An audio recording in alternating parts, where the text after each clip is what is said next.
What is going on, everybody? Welcome to Hunter Ridge Outdoors. Another episode of the podcast. I think this is episode 9, but I have the privilege and honor to be able to talk with Realtree's very own Tyler Jordan. And of course, what's pretty cool is that might as well call this the Double T Show because we both share our same names. That's but right. Tyler, hope you've been doing well, man. And what all you got going on? Yeah, Tyler, everything's good here. This is we were just talking before the show started, but probably my least favorite time of year is right now. Just, kind of the summer months, super hot. I'm sure it's probably the same way for a lot of people all over the country. It was 100 degrees here today. I was in Mississippi earlier this week visiting some friends, and 102 degrees. It reached a couple of days while we were there. So just kind of brutal right now. I was at our farm today, getting some protein put out there, and looking at some different stuff we were doing on the farm in preparation for deer season. But just ready to get through the summer and get to fall. It seems like the summer, where as a kid it used to fly by. Now I feel like it just goes by super slow as you get ready for fall. But everything's good here. Traveling a little bit for work, visiting some partners all over the country, and we have some consumer shows coming up here in July. The World Deer Expo will be at. The Tennessee Valley Expo will be at in Huntsville, Alabama. Ducks Unlimited Expo, Delta Waterfowl Expo will be at there. So we'll have a pretty busy summer on the weekends, but look forward to getting out there and seeing a bunch of people. So should be fun. That's awesome. I love to go to any of those shows. T-Bone had actually recommended me to I think it's the NWTF show up in Tennessee that he needs. He was like, dude, you need to go there. And I was like, I hope I find a way somehow. But Yeah, that we have the what's that? no, I was gonna say that's my favorite show. If I had to pick one show to go to, it's definitely the NWTF. I just feel like it's a really good lead into turkey season. Deer season's kind of over with, so everybody's kind of, unpacking from deer season, and good time to see a lot of people. But I think it's probably one of the biggest, shows as far as foot traffic. I think this past February they had 88,000 people come through there during those 3 days. So that was pretty cool. It's a lot of people. They've almost kind of outgrown that area that they're at, but that show's probably right there at my favorite one to go to. It's a good time. That's awesome. We have a show down in Raleigh, the Dixie Deer Classic. So that's the one me and my dad go to every year, and I'm gonna tell you, it is it's an awesome place every single year. I think it just gets better and better. So that's really good, especially for the hunting industry and stuff like that. Yeah, yeah, we've had a booth there. I think the last few years. I don't know if you've seen us there. We've had a display there. I've yet to go. Actually, some of my wife's family is up there, so we may try to make it there next year. But we've always represented there. But I think these past maybe 2 years we've had a booth. But look forward to visiting that show sometime because I've talked to Michael, and I think T-Bone's been up there. Nick, there's been a lot of people that have gone to that show from the Realtree team. But hopefully I'll be able to see it myself sometime soon. Yeah, and I have to be looking out for you. For sure, we'll let you know when we're in town. Absolute, thanks, man. And by the way, I remember they were at the show two, no, 2024 they were there, and I bought the Advantage hat over Nice, there. So nice. so I That's my love them favorite hat. camo. That's one of your favorites? That's probably my favorite. So I shot my first turkey in classic, and I think I shot my first deer wearing Advantage Classic as well. So whenever I put that pattern on today, it feels like it always reminds me of my childhood hunting with my dad. So that's probably why it's at the top of my list. I mean, there's been a lot of good patterns, a lot of the new ones, APX, Edge. I love wearing those, but those old classic patterns, just bring back a lot of good memories. Oh, I bet, absolutely, man. That nothing like it, right? That's right. That's right. A lot of good, fond memories, and hopefully there's going to be many more of those. Oh, there will be for sure. And of course, a lot of people that know Realtree and know the history of your dad. Speaking of your dad, how is Pops doing? He's good. He's doing really good. Dad's doing well. He's 75 years old, but you would really never know it. He's at the office every day, at the farm several times during the week. So still working hard. I feel like it probably keeps him really fresh. But we see him just about every day. Just before I got on the phone with you, he was calling me. So I told him I had to get on this podcast, but he's doing well. We were just catching up about the farm and kind of some of the stuff going on up there. But Dad's doing good as ever. He is.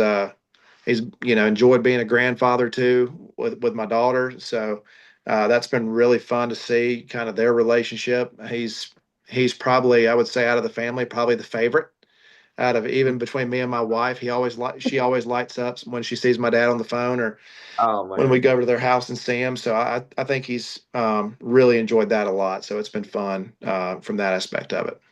that's awesome. Praise the Lord. Praise the Lord But for that. yeah, And God is good for that. yes, He is all the time. And but that's good. And I think I was telling T Bone, yeah, I'd definitely like to get your dad on a podcast one day when he's able to. Yeah, That'd we'll be do pretty that. fun. We'll definitely do that. We got some time this summer. We'll have to see if we can get it done and line it up. I think you would enjoy having Dad on. I would love and get to look at the history of just how he started the camouflage because it's amazing how he started it, like literally drawing it on paper, and then here he is, more what millions of dollars. It's unbelievable.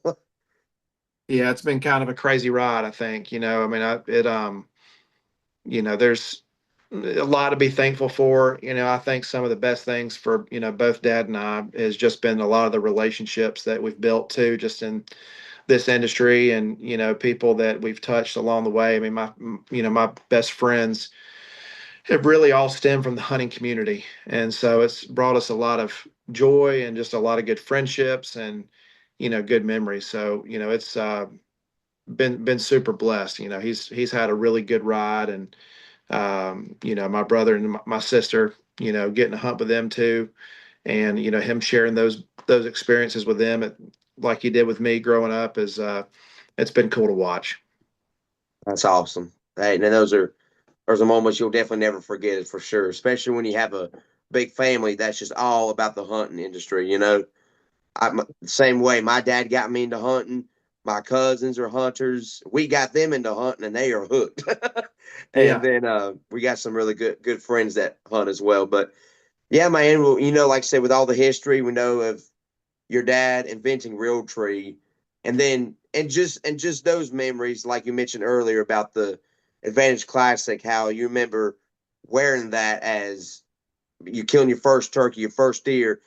Tell us, I know that for sure. Your dad definitely got you into hunting, and what is it just like remembering those memories back then with him? Yeah. I mean, my dad's my best friend and he was the best man at my wedding. And, a lot of that bond that we share, it's all stemmed from hunting and just the outdoors, going fishing with him when I was 3 years old, turkey hunting with him since I was three, sitting between his legs. Didn't shoot my first turkey till I was 8, but those years spent together, I feel like were really important in our bond and, just is a credit to where our relationship is today. And I'm sure, just like yourself with your dad, and there's a lot of similar stories. That's what the outdoors has brought us, more than anything money could buy, or just the relationships built along the way. And so, I've been super appreciative for that we have a really close relationship and, that hunting has kind of been at the root of that. And, it's such a joy too. So you would appreciate it as you get older, but just, I mentioned my brother and my sister earlier, it's, they're a good bit younger than me, but it's great for them to have their dad, sharing, having those same experiences in the woods and in the outdoors, fishing, hunting, camping, whatever it is. So, dad has been really good, for all of that. And so, we're just also thankful that we can do that together as a family. So there's nothing better in the world, as you know. Absolutely, that's right. Like I said, you know, and actually, you probably see this turkey right here. This was my first ever turkey and only turkey I've killed so far, which was 2 years ago. But your first of anything, like you said, the deer, turkey, It doesn't matter how big they are or how first of anything just means the world to you, and those are things you'll just never forget. Yeah, my first turkey, I mean, I just felt like, I mean, I was like, man, I'm just like my dad. That's just it. It brought me so much joy of like, man, I've watched him shoot so many turkeys, been on so many hunts with him, and now I get to be just like him. Felt the same way, on the deer a year later when I got to take my first whitetail. But just, I've seen my dad go off all over the country, and hunt whitetail, hunt turkeys. And so when I was finally able to do it myself, I'm like, man, I'm finally a part of this exclusive club. And, just such a proud moment. I knew it was a proud moment for him. Um, but there's nothing better than those first experiences and, really being able to fully appreciate it as you get older too. And, it's like I said, watching my brother and my sister share those same things. Like I'm sure they don't realize it yet, but it's going to be, really fond memories as they get older and looking back on some of this. Absolutely. And another thing I thank God for is, and I know and you would, I believe you would 100% agree with me, especially since me and you both, we're brothers in Christ and we believe, what's right and what's wrong. But I thank God for technology. I thank God for cameras, like you said, where you can look back on all those hunts with, but like when you were a baby or something like that, you can look back on those hunts that your dad was able to get on film, all those like Whitetails in the Wild, for example, that is a long time ago, and you get to look back on those and just like, man, where has time gone? And then I thank God for technology for that. And the reason I say that is because I thank God for that.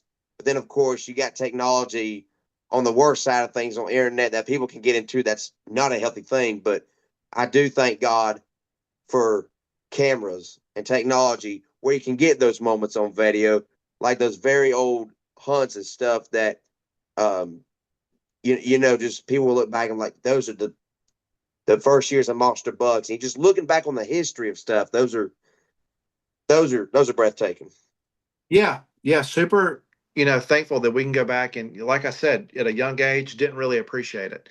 But now looking back on some of that, knowing that I can go watch some of my early hunts, even some of my dad's early hunts. I love going back and looking some of that old footage of him, from the Milk River or going out to Kansas or going to Texas um, and looking at when my brother or my sister took their first deer or their first turkey and I was with them on those. And it's really cool being able to kind of look back on some of those memories. It's cool now, but it's even going to be cooler in 10 or 20 years. Looking back on some of those, and I think it's going to be really great just for our family too. Being able to look at back at some of those videos, people that may not know my dad or and kind of the impact he's made not just on the hunting community but just our family as a whole. So I think that's where technology has been good. There's obviously plenty of negative that can go along with it, but that's one positive that I think we can all appreciate. Absolutely, absolutely. I've been blessed to be able to, like I said, start this YouTube channel a few years ago, and I've decided to take the camera with me and actually all of these animals that you see, the turkey, the big buck, and then the biggest one of them all, I was able to all capture on film and it's on the channel. And I thank God I have those memories, which is, I mean, well, and another thing that a lot of people don't realize, years ago, they started out with cameramen, and I don't think anybody even thought about self filming. But now, and here in the recent years, in the last 10 years or something like that, people have decided to self film. Yet it's tough, but it's really rewarding when you get one on the ground self filming. Yeah, that's something I have not really done a whole lot of, at least not successfully. But I've one of our guys, Brian Brown, which I commend him, for 2 years now.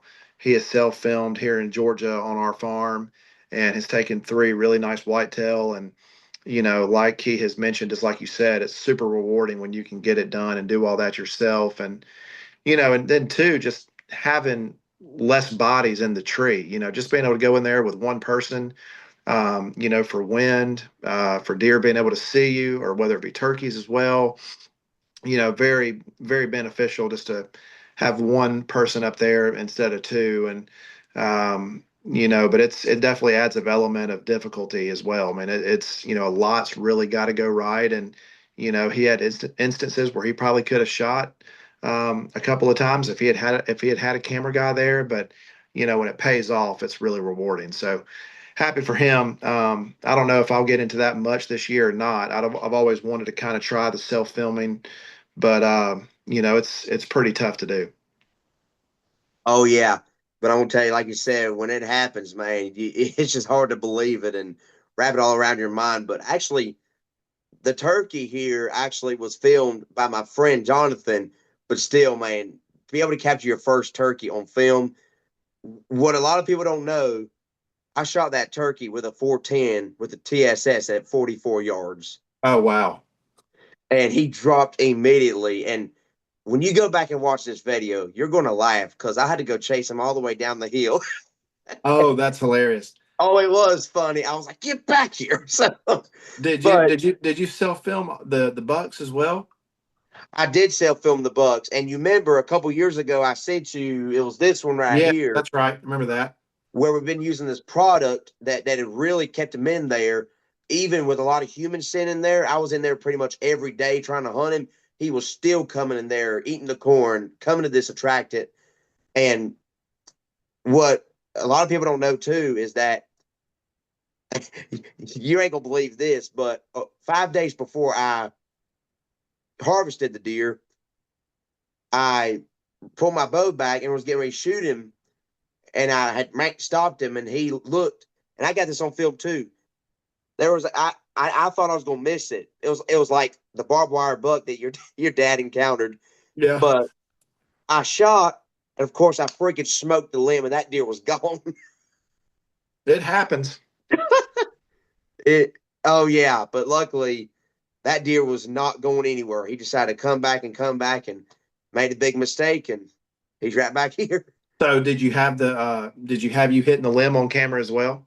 Yep, sure did. And then that's was but what's fun if you go back and watch the video, it's further on down a few years ago, but when you go back, when you shoot, when you get that excited, when I shot, I didn't know I hit the limb at first because all you hear was the thud. And I thought, oh my gosh, I just smoked him. So I was like, oh, I smoked him. But then he took off and I didn't hear him anymore. And I was like, I was waiting for the crash and I didn't hear him. And I was like, something ain't right. And so we looked and looked and looked. And finally, we saw the broadhead was clean, arrow was clean, saw the limb. I said, let's get out of here. I missed it. Well, at least he came back, and at least you didn't spook him or hurt him, and so you could really, if you're gonna miss him, couldn't ask for a better scenario than that. Oh, I know it. And not only that, but just oh, actually, well, yeah, the buck was taken a few years ago, but if you go back, let's see, or actually January, I posted a more detailed story of this deer. I was after him all year. He was hanging around the house, at the soybeans. It was like one of those stories you have with the deer. And yet, some people may say, "Oh, his rack ain't that big." He was a big deer, and No, I he was looks proud like a to have giant. him. That's a giant.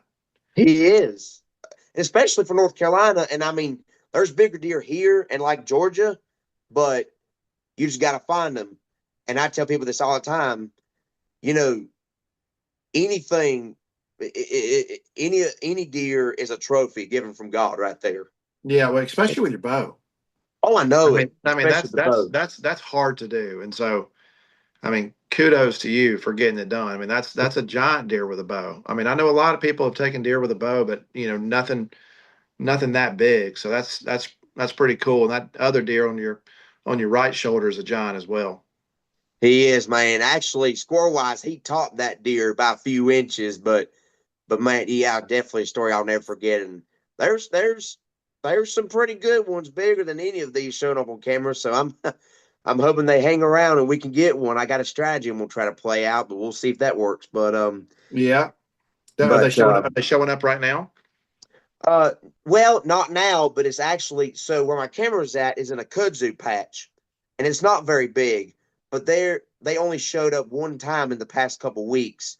But I feel like I've talked to a couple people. I was like, I'm probably going to move the stand further into the hardwoods where all the acorn trees are at. And let's say if you're looking straight at the camera's looking at you. There's a giant, thick, deep creek on the left side, and if you go further on down, like I said, that you're in the hardwoods there. And I believe on another property is a soybean field, is what my buddy Jonathan believes.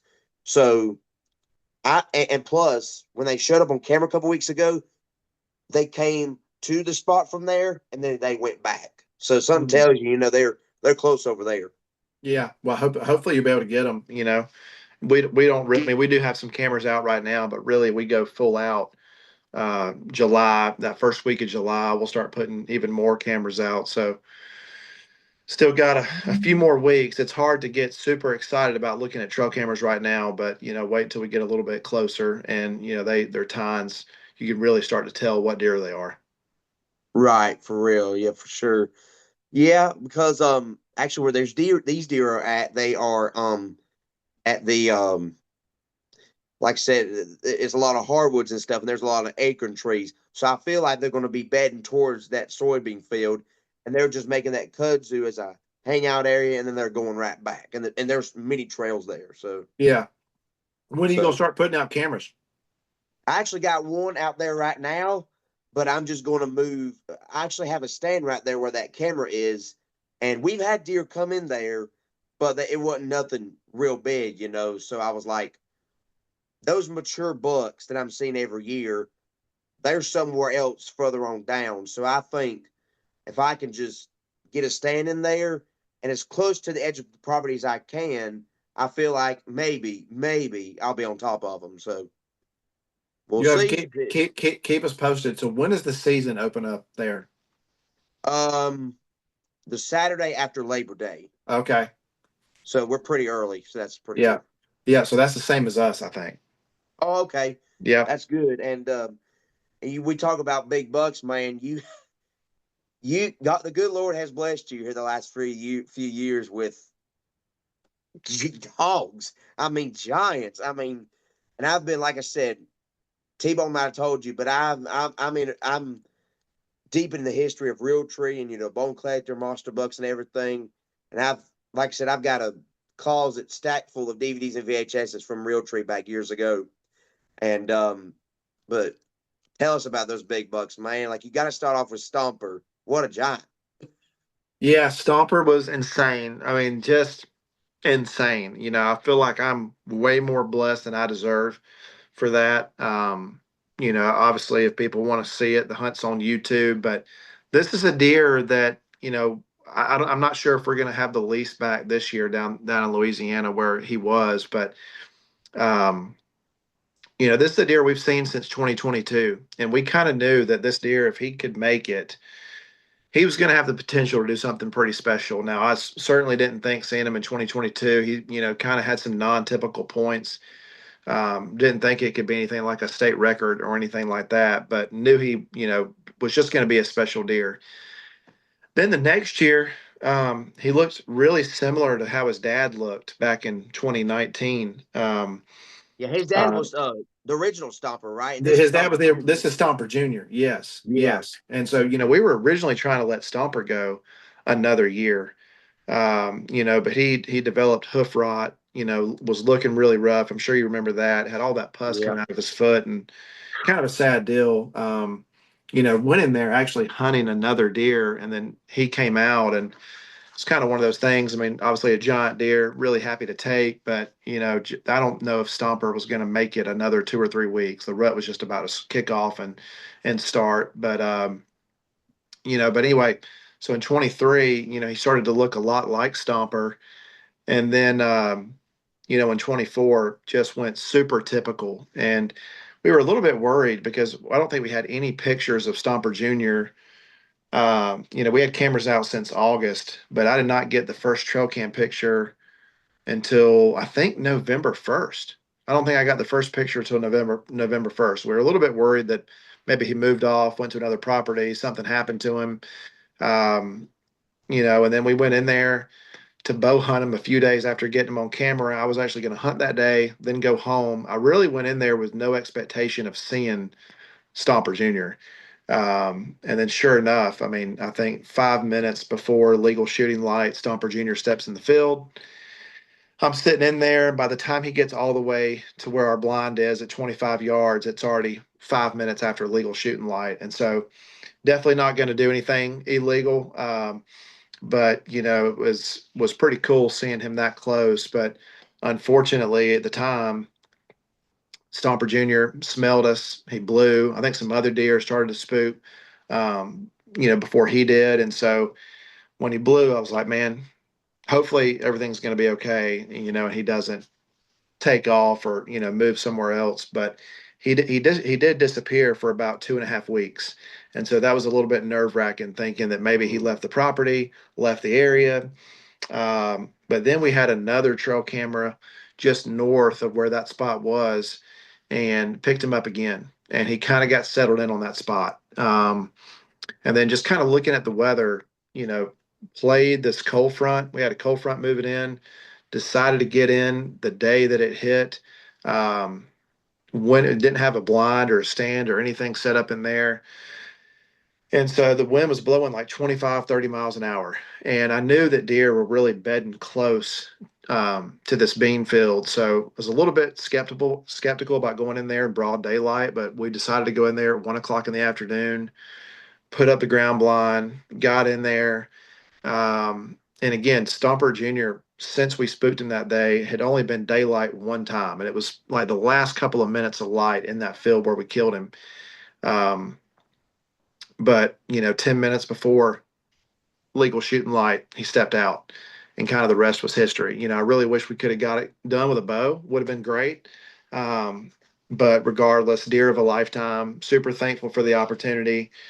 And just what a magnificent animal. Cool taking a deer like that anywhere, but to do it in the southeast, to represent Louisiana as a place, I'm sure a lot of people don't think Louisiana as far as growing big whitetails, but a little bit like anywhere, if you can do the proper things and manage the land right, manage the deer herd the best that you can, it can be done. It's got to take a lot of luck, a lot of good genetics, but but definitely cool. That's going to be one that's going to be tough to top.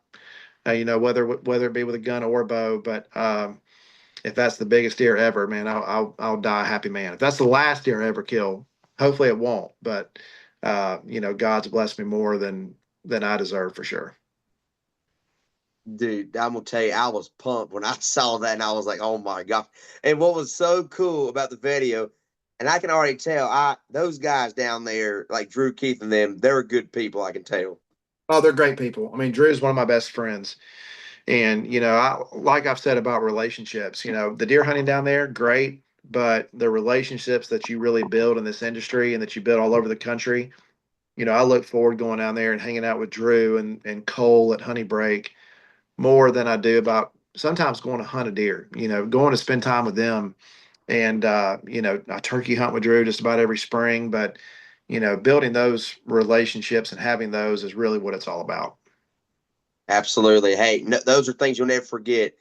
And of course, when, especially when you have somebody that you cherish those memories with, and then of course, the worst is when you get the call that that loved one that you've cherished hunting memories with or something like that has gone on to be with Jesus. Like I've got a very close friend that passed away back in 2020. He was really close to my dad, and he was one of those that taught me about the outdoors and stuff, took me hunting, but diabetes won the battle, unfortunately. So, but yeah, like I said, those things they're all worth it. And you cherish every minute of them. But um, like uh, like Drew, I laughed when I saw the part where y'all were getting ready to go recover him, and Drew standing there. He said, "I was just sitting there and let the Lord will be done." Did you? That was like, whoa. That was I laughed when I saw that part, and I was like, "Yep, it was God's will for sure." Yeah, yeah. I was super. Drew puts in. I mean, he's known that place, for 20 plus years, and so kind of for him. I mean, I'm thrilled, but I know the work, just like on our own farm, the work that it takes, that puts in these places. to make it the best hunting possible, whether it be for ducks, deer, and Drew's done it all in that place. And so I was equally as happy for him as anybody else, just because it's a grind, and Drew's said, for years, which he's like, my goal one day is to hopefully grow a state record on this place. And, Lord willing, uh, he was able to pull it off. And I'm sure a lot of people kind of doubted that they were going to be able to do it, but it goes back to just the management. And we try to practice just good management practices down there of taking coals, taking does, and just like our farm or any place for that matter, it's a full-time job, and there's a lot going into making it work. Oh yeah, for sure. And like another thing, when you put the time and effort, and like we're doing that at another place as well. At least we got back that we lost a couple years ago.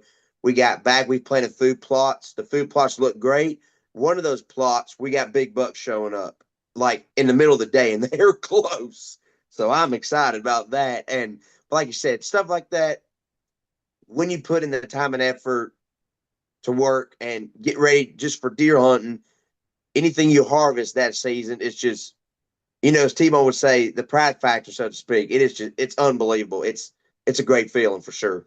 Yeah, there's no better feeling, whether it's a turkey or a whitetail, elk. I mean, even ducks. When you can outsmart them, and especially when you've put in a lot of time and effort, and it's maybe it's a deer that and or you've gotten to know over the course of that season, and there's no better feeling than when you can top it off and get it done. And sometimes they win. More often than not, they win. But you treat every one of those, I mean, as a good learning experience. I've had my butt kicked plenty times all over the place, but I think it kind of teaches you and makes you kind of learn for the next one. But you got to treat it all as a learning experience. Absolutely, that's for sure. And speaking of, like I said, we were talking about Stomper and Stomper Junior. Like I said, two, and no doubt in my mind that Junior, that from just looking at the rack, I knew immediately that Junior was definitely an offspring of the original Stomper for sure. Yeah, yeah, he was. I mean, there very few deer. There's really none that kind of look like both of those two. So there was no mistaking. That's why we called him even in 22. We're like, that's Stomper Junior. That's definitely the same gene pool. And they kind of hung out in the same area on the farm as well. So two really unique whitetails, and it was really hard for me to believe that afternoon of going to hunt him. The first afternoon I was hunting him, I was like, man, I'm hunting a deer that I will probably never top ever in my life. Which is it's kind of cool, but it's kind of weird to know that's like there's likely never going to be a bigger whitetail than this one. So, but it was cool. Like I said, to represent for the South and to do it down here. It's one thing to shoot a deer like that in Kansas or Iowa, where you kind of come to expect those caliber whitetails, but in the Southeast, Georgia, Louisiana, um, you know, got to represent for the Southern states. Absolutely, that's for sure. Hang on, let me get my charger. My phone's starting to go low. I need to Okay. plug it up. But let's see. I don't know if they'd be able to reach. It might be all right. Yeah, we had a little interference right here. Oh my gosh, I see deer. Oh, And I see an Austin Dillon thing back there too. That's I know yeah. y'all are. Even Oh my, some of my deer right here. those are big. So that's mine from Georgia. This is Kansas in the middle, and then that's Nebraska. And then Oh yeah, I remember right above the 2022, Nebraska. right? That's right. Yep. Let's see. You know what? We we're going to have to. Let's see. I think that'll be all right. Yeah, I'll just sit on the bed and do this because the phone was about like 15%. I'll wait a little bit for it to charge a little bit, and then I'll get back on the original setup. But yeah, and like I said, we were talking about those deer. 2020 and 2022 when you took over for Realtree Road Trips. I mean, those were dream seasons for you, like monsters. Yeah, yeah, it didn't get much better. It was really fun. I mean, I think, and I got a European mount of this deer. He's right here. Um, but probably one of my favorite deer, if I had to say, just because the Milk River has meant so much to my dad. It's meant so much to the Realtree team over the years. And actually, the year I was going out there to hunt it for the first time, I was either 14 or 15 years old, I believe. And that's when they had that bad EHD breakout out there, and it killed 95% of the population. And it's starting to get a lot better, and the deer are looking good. But I was like, when that die off happened, I was like, man, I may never be able to go out to the Milk River. And Hightower was a deer that I bow hunted for about a week and a half, and I think the closest I got was maybe 90 yards to him. Just never could get him close. He was out in the middle of a big bean field, and there were just not enough trees that where I could get to kind of really just get 20, 30 yards from him.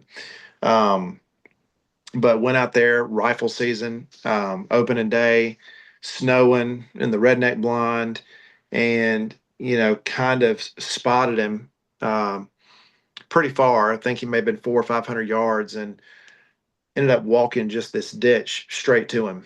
And that was probably one of my favorite hunts. Just shot him on. I think I just put my backpack up, and so I can get rested for a shot. And he was actually rubbing a tree right before I shot him. But that was probably one of my favorites, if I had to choose. Um, and then yeah, Kansas, really awesome hunt. Um, that deer had not been there the whole time. I think when I landed in Kansas, I remember getting off the plane and looking at the camera, and this deer just showed up. And we had never seen this deer on camera at all. And so that's kind of the beauty. We went in there that I think it was November 4th or 5th. And, when the rut occurs in Kansas, you just never know what could happen. And, that was just kind of one of those deals that deer probably was just in there on a hot doe for 2 or 3 days, and, kind of caught him at the right time. And then the Nebraska hunts have been great as well. We've taken some really good deer, and Mr. Perfect is a deer that Chipper was hunting that opening week, and he was like, "Man, I don't think I'm going to be able to make it back. And if you want to go try to hunt that deer," and I think I went back there 2 weeks later, end of September, and was able to get it done. But you know, yeah, the last 5 years pinch me. It's been a pretty remarkable and dream. Um, for these whitetails the last 5 or 6 years. So really thankful for that. Absolutely. And not only, yeah, and what about that Georgia monster? I mean, that's probably got to be one of your most special deer ever. Yeah, I would say so. You're talking about the one that's not this one, the one that's 189. Right. Yeah. Well, the Yeah, hay blower was pretty cool too. But yeah, yeah, the world class one for sure. yeah. Hay blower was awesome. But yeah, the one that I mean, that was kind of crazy too. That was a deer that actually the year before we had him on camera, and the last picture we got of him was October 3rd, and he didn't look nearly like that. We were trying to let him go another year, and just didn't know what happened. I don't know if he died. And a lot of those deer, when they shed their velvet, sometimes they do leave, and they expand their home range. And that's what he did. He never came back for the rest of the season. So kind of forgot about that deer. And then the next season, I think we picked him up the middle of July, um, in a field, and he kind of stayed around then. And I think hunted it opening day. Um, had deer blow pretty good in there. Kind of thought the spot might have been blown out. It was light and variable wind, so we decided to take a risk. He had been in there every single day. Um, and then he kind of disappeared for about 6 days. He didn't come in there for about 6 days. So we didn't hunt it, let it rest, and let him get back comfortable in there. He started showing back up daylight. And then I think it was September 23rd on that deer when we had a little bit of a north wind. It was blowing consistent. We had put up a stand in there a few days before the hunt. So that was pretty special being able to go in there and take that deer. I mean, that would be a deer that, similar to Stomper Jr. may never be topped in Georgia. We've taken some nice deer, some deer in the 150s, 160s, but nothing that's really touched, you know, to be that big. But that was a special one, kind of like Drew Keith, my dad, having that land since 2001. I know just the amount of sweat and sweat equity that's gone on in there. to get it to where it hopefully needs to be. And it's been a long road. It's been a 15-20 year process to, get the quality of whitetail up to where it is today. But hopefully that's something we can sustain. And I think we got a couple of good ones. Nothing that's going to be, that big, but a couple of good ones to hunt this year. And, I'm excited for this season. Last year was a little bit tough in Georgia. We were seeing some good deer, but just getting any of these deer, it seemed like daylight was a challenge. But hopefully quite a bit survived, and excited for the 2025 season. Absolutely, man. Hey, but yeah, man, those are some giants killed in the last few years, um, and and I think, like you said, I saw y'all's video you posted about the road trips. Like not just you, but the whole crew. Ben McDonald, Brian Brown, all of y'all had the best season. But tell me about that moose. That thing is huge. Yeah, the moose deal was definitely out of my element. I really enjoyed it. That was something I did with Daniel Thomas. I was thankful to have him on the trip. I mean, that was quite the experience. Something I hopefully I'll be able to go and do again. But I think for the first 6 or 7 days, we only saw 6 moose, and nothing that was a shooter. We were kind of seeing them way off. It rained, 4 out of those 6 or 7 days, really cloudy, and couldn't really see 5 feet in front of me, for a majority of the time, and so that was a little bit mentally a lot to deal with. And then we were, putting a lot of miles on, trying to find these moose. And yeah, that was a difficult hunt. Luckily we prepared a little bit, walking, and trying to hike a little bit at the farm, to prepare for it. But that was pretty grueling, different experience. Next to the last day, got it done. Just happened to see the moose with a cow. And then, when these moose, when they bed down, it's like you can't see them. You can't see them at all. And so that's what was, kind of challenging about it, is you could have been walking by a moose and you don't have any idea. They could just be bedded down right there. And they'll bed down Right.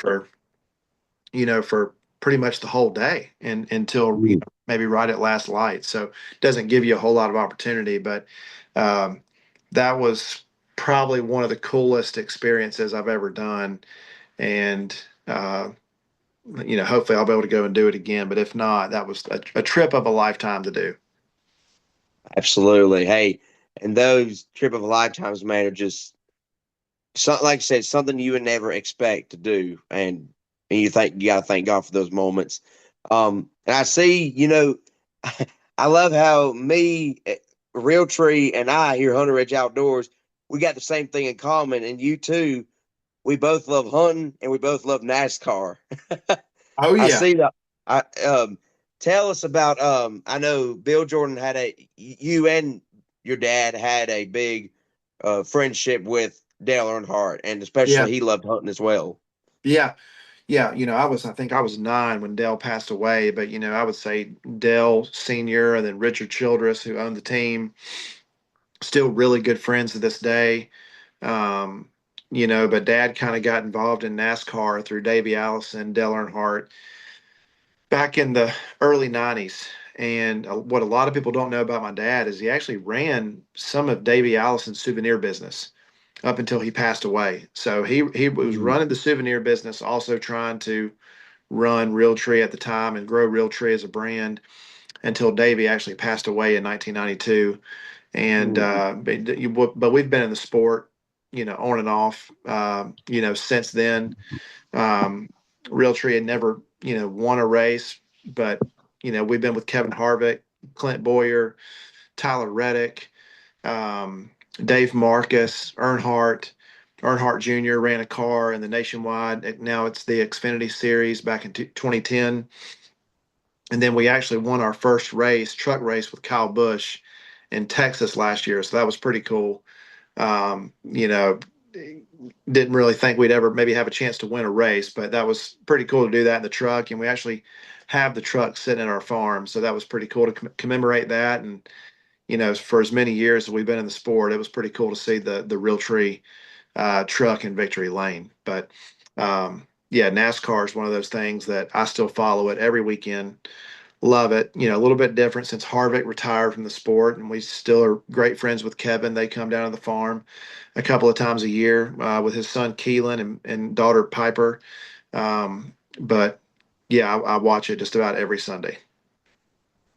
And yeah, man. And speaking of that, actually, Chase Briscoe is my favorite, and that's my man who won yesterday. He won. He did good yesterday. He was due for a win. I was happy to see Chase win. I know, and I love Chase because he's such a great godly man too. And you've probably heard his testimony, and I have. I just love him as a person. And I've met him twice actually, and I'm actually being able to get in contact with his dad. I'm gonna see if I can get Chase Briscoe on a podcast. That would be really cool. Yeah, Dude, that would be awesome. But as a NASCAR driver, you got to get it through the manager and stuff. So, but he sent the information to the manager about the channel and stuff. So, Laura willing, that'll work out in the near future, and that would be pretty cool. But man, yeah, we both love NASCAR. Oh, and I think you'll like this too. You ain't gonna believe this. I got. Let's see, where's camera turn up? Let me turn the light on here so it'd be better to see. But you want to see how big of a NASCAR fan I am? oh, that's awesome. Yeah, you got Oh, everybody in there. Harvick, Junior, Kyle. Dang, man, you are a big NASCAR guy. I got them everywhere. Oh, that is awesome right there. And there's some under there as well. Yeah, Dave you got some Harvick Harvick one. stuff. Yep. That's But awesome. yes, sir. And but yeah, we love NASCAR, and I actually do have some NASCAR videos on the hunting channel as well. And that's something I've realized I have in common with you and everybody at Realtree. We all love NASCAR and we love to go hunting. There's no better way, isn't it? Yeah, no, I've been a NASCAR fan forever, and regardless if we were in the sport or not, I mean, I've always just kind of just like hunting.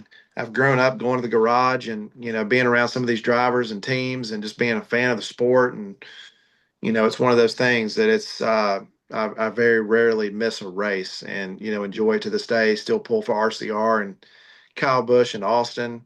Hopefully they can kind of start to get it back together there. They've been kind of struggling here lately, but still a huge RCR fan and anything Chevrolet really. Oh, absolutely. And but yeah, let's go. Yeah, and like I said, a bunch of celebrities too. I mean, what's unbelievable is as soon as your dad like started Realtree, people like Dale Earnhardt was on board, NASCAR like Dave Marcus was on board, but not only NASCAR, but you mentioned earlier Chipper Jones, like people from MLB, and you're very good friends with Austin Riley. What's that like? That's got to be pretty cool. Yeah, Austin, I would say I tell everybody that they'll ask about Austin and ask about, his character and what's he like, but it's just like pretty much everybody that you meet, just a normal dude and just like us, just somebody that just loves to hunt and loves the outdoors, just as much as anybody I've come across, on the athlete or celebrity level. Austin just probably loves it just as much as we do, and a really, really good hunter. But he just because he hits a baseball further than most people, and uh, has done really well there. But just loves the outdoors, and I think we're going on a couple of hunts this year, maybe a mule deer hunt, and then he's going with me to the Milk River. So I was excited to take Austin there just so he can kind of experience that and see what it's like. He's kind of been like us, seen the Milk River for a long time. And I said, man, if I can take you one place, you got to come out here at least once with me. So I'm excited to take him out there.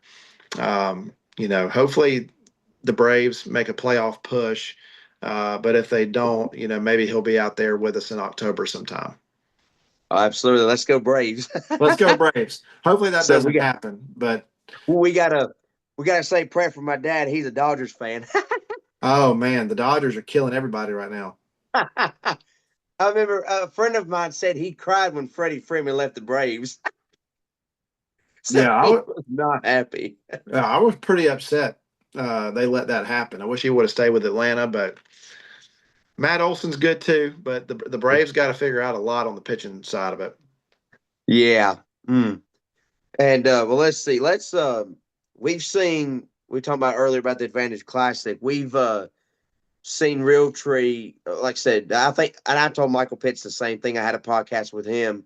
I don't know if you've seen that, but I told Michael, I said, I said I feel like the best is yet to come for Realtree, and like, yeah, we're coming out with new patterns, but we're throwing it back to the old patterns. Like we've got the Advantage Classic back. We've got the original back. And look at this. I customized my own Hunter Edge Outdoors hat with the original camo. That's awesome. That's one of my favorites too. I love the original. Oh man, nothing like it. But and then I think there's a lot of people that and I think y'all have taken some votes on some camos that were we want to be brought back. Like I know we're starting to I think bring back the hardwoods camo pattern and there was one I think I don't even remember actually. The I think it's called is it Wetland Marsh or something like that? Yeah, wetlands. Yeah, advantage wetlands. Oh, okay. Uh, one of my favorites, and I don't know if a lot of people may remember this one, but I hope Realtree brings back is the original extra brown that your dad used to wear all the time.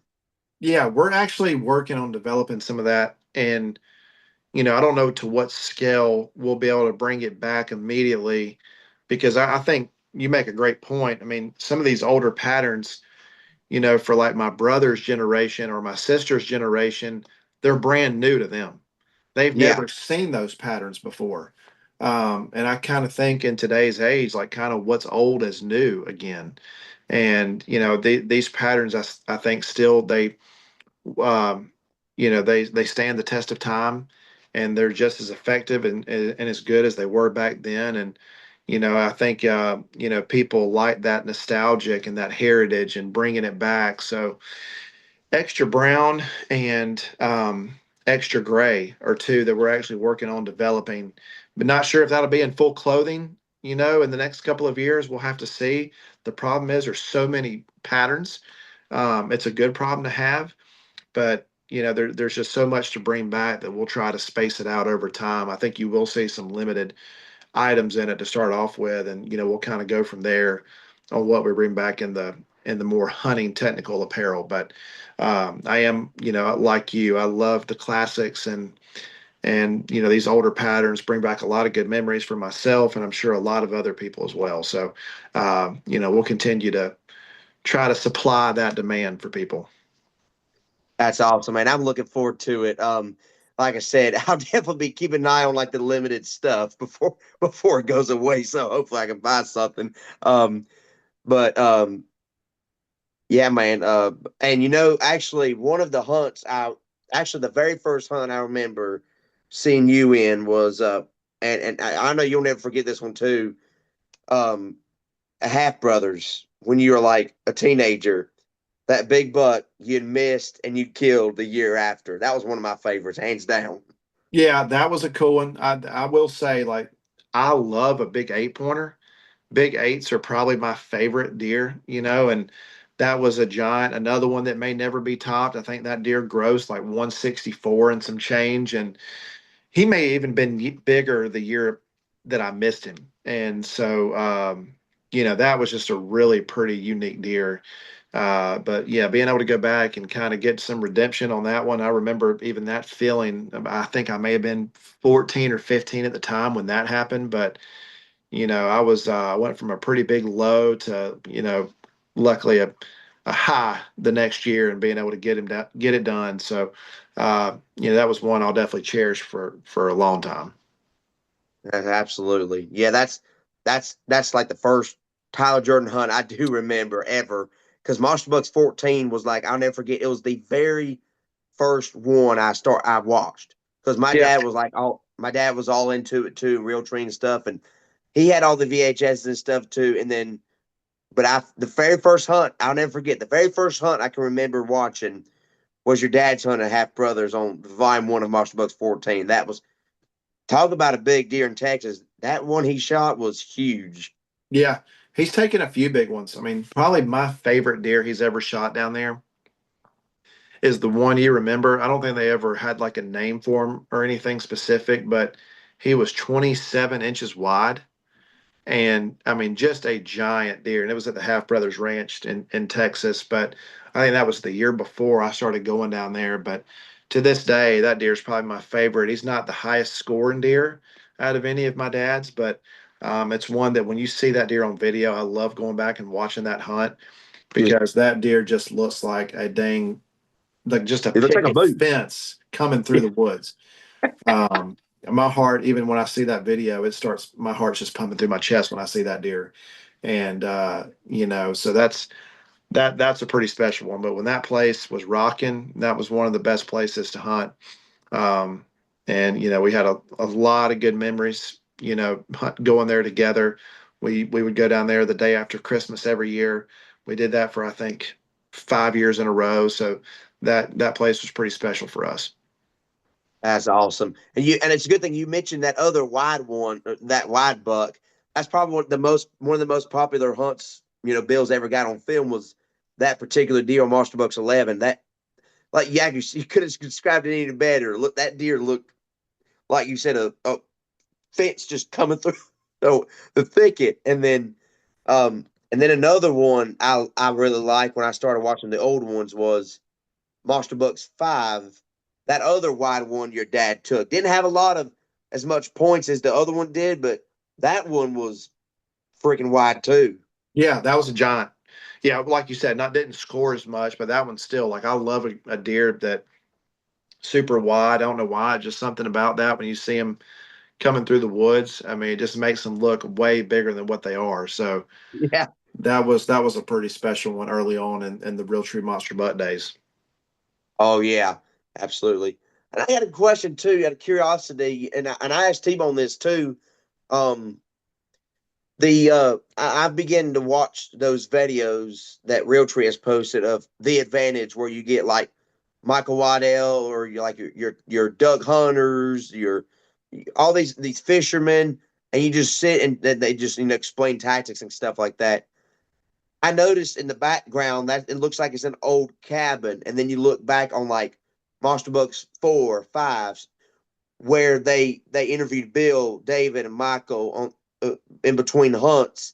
It looked like it was in a log cabin. Is that the same cabin that they all doing those videos in? No, it's not actually. It's the cabin they shot way back then. So I don't even think trying to think where that was. It was here in Georgia, but I don't even think Dad has been there probably since those early days. I think that cabin is still standing, but no, the place where we're shooting the Advantage series, that's actually at our office. Oh, That okay. that's just at a corner of our office that we shoot that from. We have a little studio, and so it's just part of a studio that we've done in there. We've had it for 4 or 5 years, I guess. I like it because it looks when you talk about the advantage and you wearing those old camo patterns. I like where you got the ancient deer mounts in the back or the old camos hanging up in the old pictures. I'm like, man, that's nostalgic. Yeah, yeah, it is cool. Yeah, we do have a lot of memorabilia back there that we've collected over the years, and it's been cool to kind of bring that back and put it on the set. So I think there's some old magazines from when Dad launched Spartan and Realtree, and some pictures of him and Earnhardt, and actually have his dad, my grandfather. I got one of his deer mounts in the studio as well, so it's kind of cool to put all that stuff a part of the set in there. Oh, for sure. And another thing, a lot of people don't remember. Back in the like I said, early days of Realtree, or like around the early 2000s, late 90s, and you mentioned about Kyle Busch's truck. I saw Tom Miranda's Facebook video of when he got to the shop, and I could see all Bill's deer up close, all your deer, and all the race cars. I'm like, man, I like to walk through there one day. Yeah, we'll have to get you down here for that. Yeah, we got an Earnhardt car in there. Dave Marcus, who Dad was with, I believe Dave was from 96 to 2002, but we have his retirement race car that's in there. Um, Kyle Busch's car, a car that Dave Marcus wrecked back in 1999, and pretty scary accident at Pocono where they just were this past weekend, but got, I don't know, probably 10 or 11 race suits in there. So yeah, we'd love to have you down there sometime to come look at it. But yeah, it's a pretty cool place. I like sharing it with people. I like people being able to come in there and see. I believe it tells a little bit of a story. Some of those old NASCAR pieces are from when Dad first entered the sport, and it kind of dates even some of the Realtree history in there as well of some of these old sides of cars with some of these older patterns. So it's pretty cool memories to have all kind of in Oh, one spot. absolutely. And because I was talking to Michael Pitts too, I was like, it'd be nice to come down there and see all that.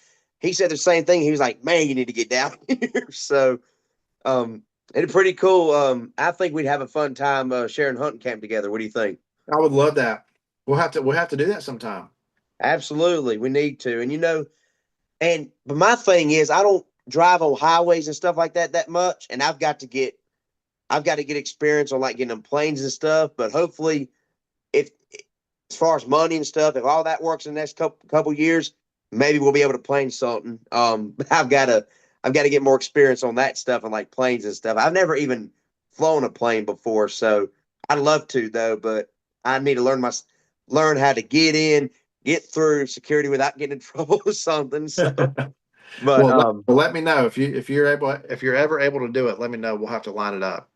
absolutely, and we'll definitely. I mean, no, I did. That'd be a dream. I would really love to. We just have to. Um, it's all about, I think, planning and work schedule and stuff. So, that'd be something to think about in the future, like next few years for sure. Yeah. But I would love it. And we're talking about technology here in the recent years, and something I've really enjoyed is that, like, oh, and I talked with forget what the guy's name was. I saw him at the Realtree booth um in 2024. I think I still got his paper in here somewhere. I think and I talked to Daniel Thomas as well. I texted him, and that I think y'all didn't do Monster Bucks on Realtree 365 last year. Yeah, yeah, that's right. It's the first year we haven't done it. I hate that, man. That broke my heart. I know. Yeah, it's yeah, we just don't have quite the amount of hunts that we used to have, just from different pro staff and people, and a lot of the hunts that people do see are people that have already been on YouTube already, or that have already been on television. So we just didn't really know if there was a whole purpose of going in there and editing Realtree Monster Bucks when really a lot of them, probably all of them, really have been seen by the public already. But it is kind of tough. It's kind of an end of a really really good time period. Monster Bucks has been a big part of our company's history, and hopefully we can still bring back some different Monster Bucks, whether it be shirts or do some cool stuff to throw it back, with that logo. But it is kind of bittersweet seeing it come to an end. Yeah, and I really hate that. But and you mentioned a great thing. Look at, and Realtree started out with Monster Bucks. That's basically what it started out with, and then All Stars of Spring, and then look where it's come to. You got Realtree 365, where yeah. Imagine if they were still on DVDs, you'd have like tons of different series and stuff. But you got like um Small Town Hunting. You got um what's that guy's name? He's one of your cameramen that does Black Cloud, the Doug hunting. What's his name Um, again? yeah, well, Dr. Duck, you have Dr. Duck used to do it. Stephen McNelly, you mean? Yep, Yeah. Stephen McNally. You got that. You got Cole Cannon doing all those hunts. You just got so many different hunting shows that are representing Realtree, and that's what I love about it. And look where all of that has come to here 30, 40 years later in Realtree. And that's why, I think the best is yet to come. And then you're seeing a lot of people just representing y'all. And I was talking to a gentleman 2024 the Realtree booth at the deer show, and I said, I film my own hunts on YouTube, and I said, would there be any way I could send a video to y'all if I get a good buck on the ground? He wrote his email down and sent it right to me, and hopefully he could. Now, would they be able to like? I know they still share like videos of hunters harvesting monster bugs, like past and present, on like Facebook and stuff. Yeah, Facebook and YouTube. Yeah, they do a lot of that kind of stuff. I mean, we do a lot of that throughout the season. That's good.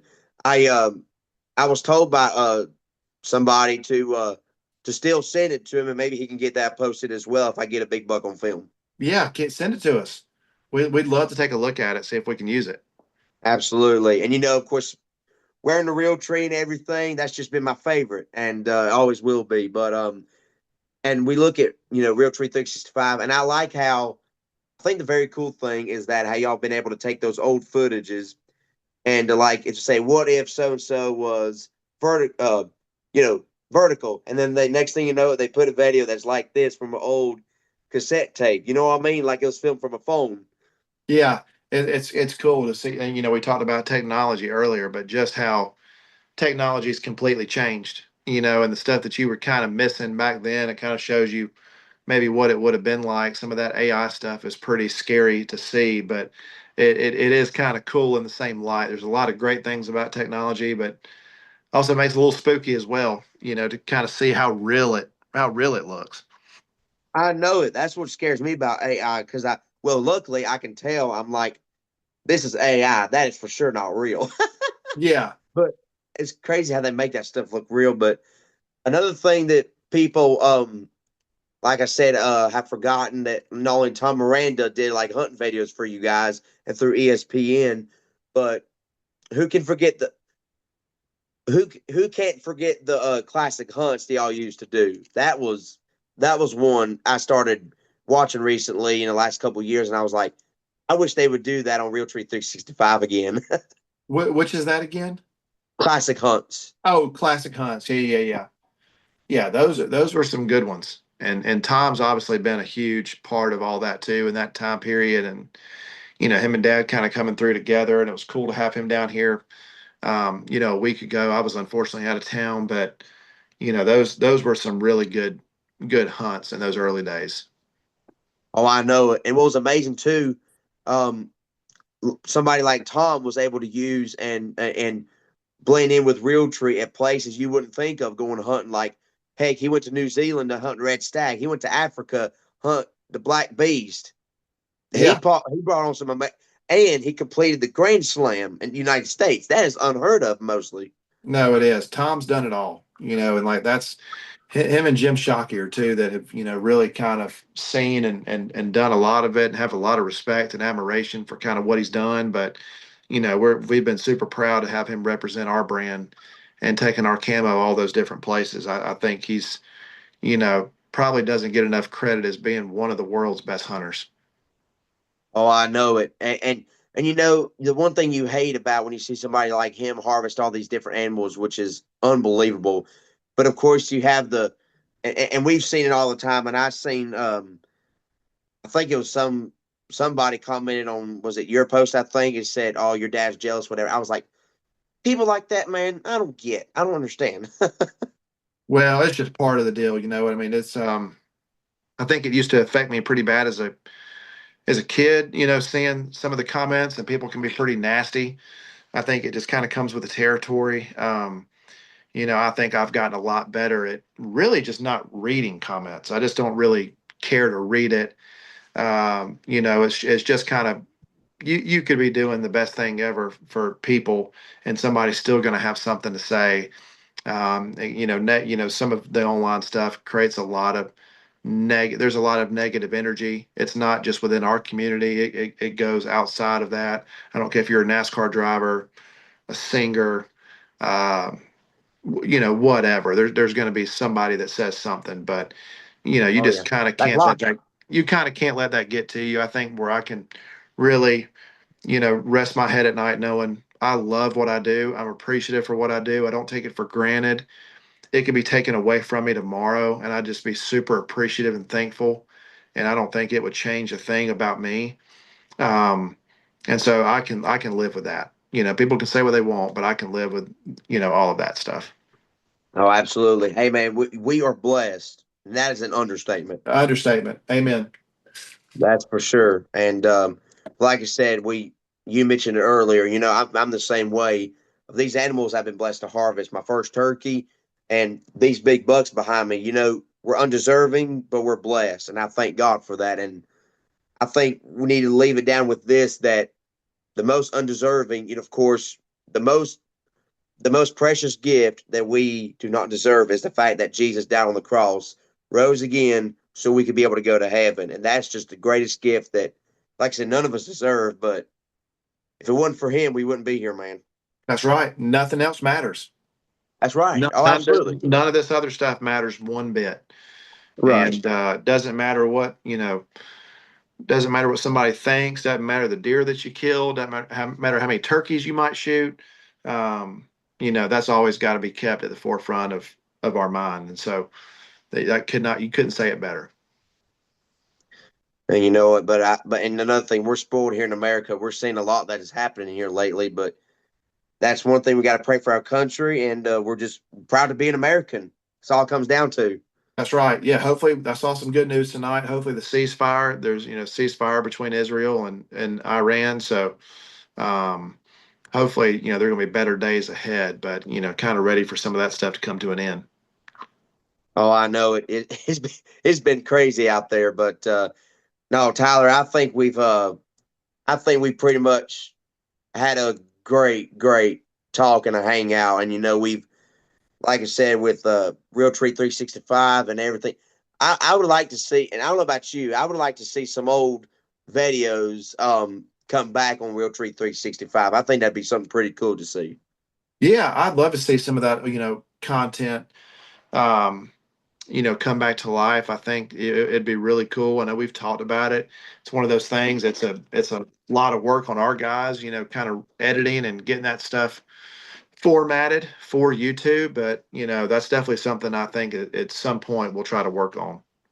Absolutely, and yeah, nothing comes out first easy. It's definitely a learning Yeah. process and a learning curve, but um, it'll definitely happen. I believe it will. But Tyler, thank you, man. It has been awesome to be able to talk with you, and I thoroughly enjoyed it. Tyler, I had a great time. We'll have to do this again. We'll have to get my dad on here at some point. I think he would really enjoy chatting with you. So, thanks for having me, and I look forward to jumping on here again with you soon. And good luck this I, deer season if I don't talk to you. oh, thank you, buddy. Absolutely, and yeah, if that's okay, we'll try to stay in touch, and I'll send you some pictures of these big deer. Sounds good, buddy. Thank you, Tyler. Absolutely. Well, folks, that is Tyler. That is Tyler Jordan with Realtree, and this is Tyler Raymond with Hunter Ridge Outdoors. Thank y'all for watching. Plenty more videos to come. We'll see you guys on the next one.